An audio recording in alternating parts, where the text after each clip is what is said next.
আমেরিকার মতো একটি পরাশক্তি কেন হঠাৎ করেই ইরানের মতো একটি দেশের ওপর পরমাণু বোমা ফেলার মতো চরম সিদ্ধান্ত নেওয়ার কথা ভাবছে?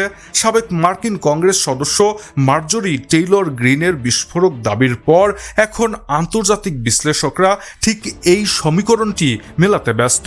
হোয়াইট হাউসের অন্দরমহলে পারমাণবিক অস্ত্র ব্যবহারের এই ব্লুপ্রিন্ট তৈরি হওয়ার পেছনে মূলত তিনটি ভয়ঙ্কর ভূ রাজনৈতিক কারণ কাজ করছে। প্রথমত, প্রচলিত সমরাস্ত্রের ঘাটতি এবং চরম হতাশা।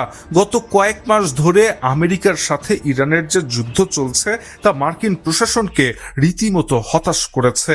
ইরানের পারমাণবিক স্থাপনাগুলো যেমন ফেরদো বা নাতাঞ্জ মাটির এত গভীরে অবস্থিত যে সেখানে আমেরিকার প্রচলিত বাংকার বাস্টার বোমাগুলো কোনো কাজেই আসছে না। তাই ট্রাম্প প্রশাসন বাধ্য হয়ে ট্যাকটিক্যাল পারমাণবিক অস্ত্র ব্যবহারের কথা ভাবছে।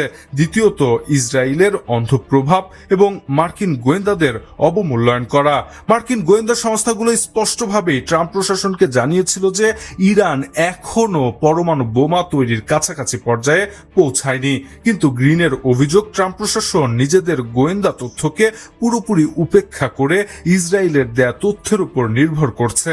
ইসরায়েল গত কয়েক দশক ধরে বারবার একই কথা বলে আসছে যে ইরান পরমাণু বোমা তৈরি থেকে মাত্র কয়েক সপ্তাহ দূরে আছে। আর এই মিথ্যা জুজুকে কাজে লাগিয়েই ইসরায়েল আমেরিকাকে দিয়ে পরমাণু হামলার যৌক্তিকতা তৈরি করাচ্ছে।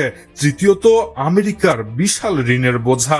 আমেরিকার ঘাড়ে এখন অন্তত $37 ট্রিলিয়ন বিশাল ঋণ। সামরিক শিল্প কমপ্লেক্সের মুনাফা বাড়াতেই এই যুদ্ধগুলো চাপিয়ে দেয়া হচ্ছে।